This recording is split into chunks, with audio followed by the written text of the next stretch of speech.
Hi everybody, this is Peggy, and today I want to share with you some ideas that I came up with using some new folders from Craft Concepts. There's a group of like 8, I think. There's 8 of them here, and I just want to share with you some of the ideas that I came up with, and then you can check out your local stores to find these. This is the first one, and again, what I like about the new folders that are coming out from Craft Concepts, they put on their right what is called grunge stripe. I don't know about you, but I never can remember the name of the folder, and so that kind of helps me. So there's kind of a masculine card using that.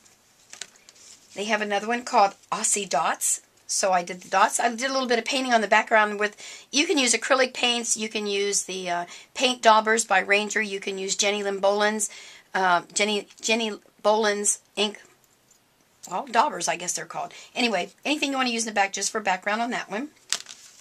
I loved this one because I love doing things with giraffes. This one was called Grunge Dots, but it reminded me of giraffes, so I did too. Aren't those two stinking cute? So there you are. This is done with the Martha Stewart little grass scissors is what I call them. I don't know what she calls them. So that's another one. I'm going to save that one for last. This was called Sophia's Garden, so I thought that was perfect for Easter or springtime birthdays would be great.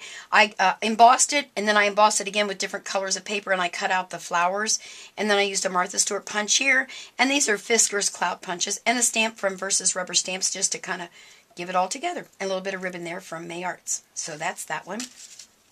This one I did, it's called More Dots, and we've got a lot of dot ones. They're all a little bit different. I liked this one because they raised up real well when you embossed, and I used coordination papers with that. And I believe this was from, let's see, Heartfelt Creations, I believe is where I got the stamp from. So that's that one. The ribbon was from Crop Stop. Oh, I just use a variety of products from everywhere.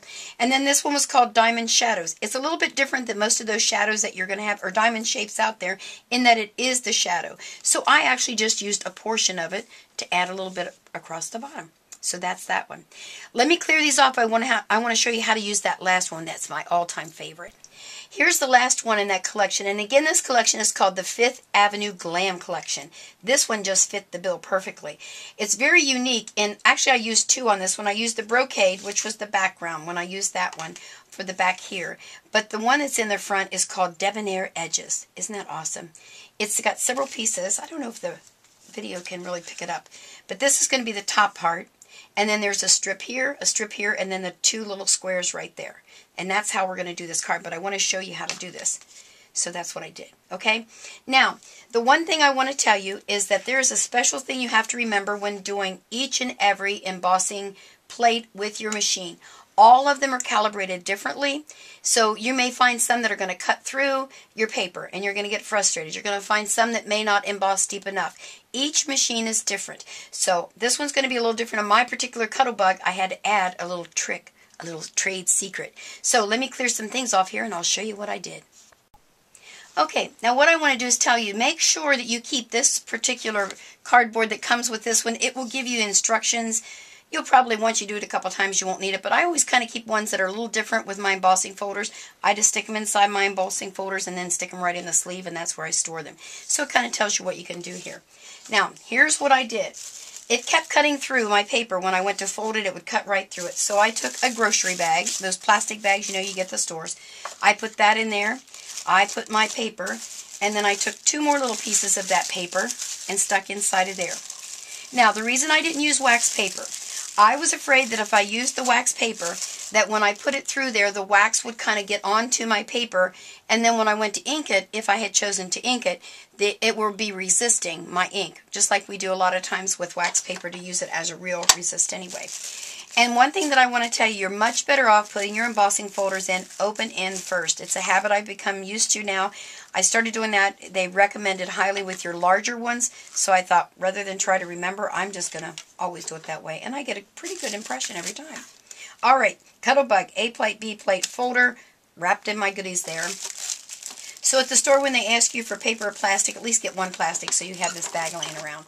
And then we're going to just wind it through. And we'll move her out of the way.